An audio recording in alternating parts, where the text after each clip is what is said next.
Hoje estamos aqui com a professora historiadora Flávia Lemos, que vai falar para a gente um pouco sobre a função social. Então, a função social, ela varia vou pensar como historiadora, né? Então, como historiadora, se a gente for pensar no conceito de função social, ele em épocas distintas ele tem um valor diferente. Então, o que é uma função social há 500 anos atrás e o que é hoje, né? Eu acho que nem o conceito exato de função social a gente não teria. Então, a função social, na minha opinião, ela está muito ligada ao princípio constitucional, né? E quando a gente vai tratar da questão constitucional, nós estamos falando da comunidade, da sociedade. Então, a função social como sendo algo, né, como um direito, um dever, uma obrigação do Estado garantir aí, né, o que a gente chamaria de função social, que seria o bem-estar da comunidade.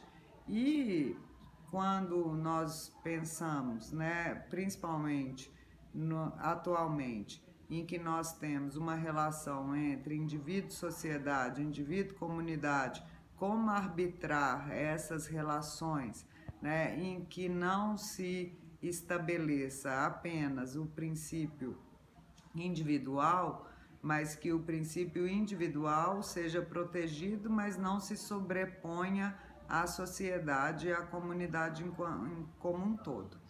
Nesse sentido, né, a função, né, constitucional, o princípio aí legal, né, da função social, ela vai ser descrita aí por cada sociedade de uma determinada forma.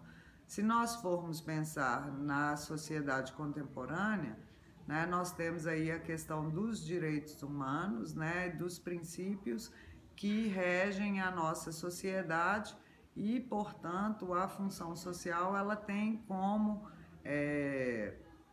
princípio ou razão de ser, né, garantir aí que o bem coletivo, o bem comum, né, a res pública aí, né, pensando no tipo de Estado, né, tipo de organização, de estrutura de Estado que nós temos, aonde a comunidade ela vai se sobrepor. E é preciso, né, além disso, que o Estado aí garanta, né, e proteja aí o bem comum, o bem público e ao mesmo tempo garanta o direito individual de.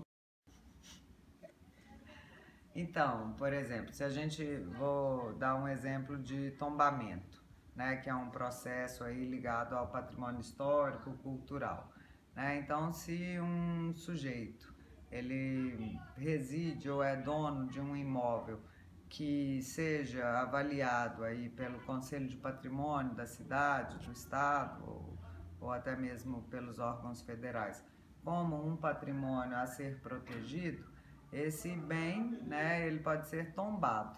Esse bem sendo tombado, o sujeito ele não perde a propriedade daquele bem, mas ele vai ter limitações daquele bem. Então, se a gente for pensar em termos de direito individual, né, de garantias aí individuais, nós vamos ter aí a questão do patrimônio histórico, da valorização da memória, né, da história, das tradições, como algo que é um valor que se sobrepõe a um direito individual. E nesse caso, né, a justificativa é uma função social, que é a função, né, do Estado de garantir aí a preservação da memória, do patrimônio daquela sociedade. Ela não retira o direito ao sujeito, mas ela garante, né, o direito coletivo antes do direito individual. E aí você tem nessa função social. Por outro lado, quando a gente tem nas grandes cidades a necessidade de abrir avenidas, de, né, agregar novas pistas por conta de grande fluxo de trânsito, do deslocamento urbano, do crescimento das cidades, né, da concentração da população, E aí, por exemplo, você tem processos de desapropriação, né? O processo de desapropriação também, ele é um processo que vai ser estabelecido a partir do bem comum, da necessidade, né, e do impacto daquilo para uma comunidade, e nesse aspecto o imóvel de um sujeito, de um indivíduo, ele vai ficar, né, vamos dizer assim, num segundo plano em relação à coletividade. É lógico que esse sujeito ele vai ter direito à indenização, né, mas o direito e o impacto coletivo é mais importante do que o direito individual. Então, nesse aspecto, por exemplo, cabe aí essa noção de função social, que é, né, de preservar, de zelar pelo bem da coletividade.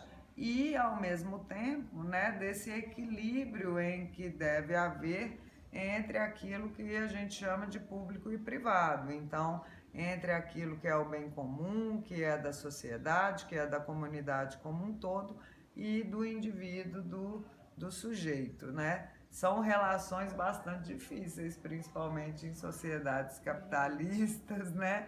Dos sistemas financeiros, da questão do lucro e principalmente da questão do direito individual. Mas é preciso, né, que a gente estabeleça, né, essa relação de forma justa, sempre pensando aí no bem de uma coletividade.